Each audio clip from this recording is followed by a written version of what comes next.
नमस्कार बंधुगण। आजिर प्रेरक कथा आनंदर रहस्य।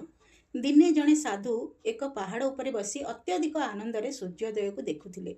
ठीक सेतेबेले जड़े धनी व्यक्ति तांको पाखकु आसी कहिले, बाबाजी मु जड़े बड़ व्यवसायी, मोर समस्त आरामदायक सुख साधनर माध्यम अछि, तथापि मु बहुत दुखी। किंतु आपणक पाखे किछि नथाई भी आपण सुखी किपरि? आपणक आनंदर रहस्य कौन अटे? साधु एक कागज नहीं सेथिरे किछि लेखि व्यवसायी को देई कहिले, घर को जिबा परे ही एहाको खोलिबो। एहा हेउछि मो सुख और आनंदर रहस्य। सेही व्यवसायी जनक घरे पहुंची बहुत कौतूहल सहित सेही कागज को खोलिले।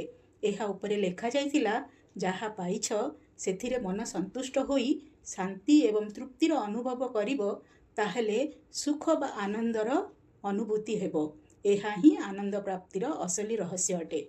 शिक्षा, जेते मिलिले भी आउरी अधिक इच्छार आशा रखिबा परिवर्ते जदि व्यक्ति तांको पाखरे जाहा अछि सेथिरे संतुष्ट रहिबे, ताहा ही प्रकृत आनंद अटे।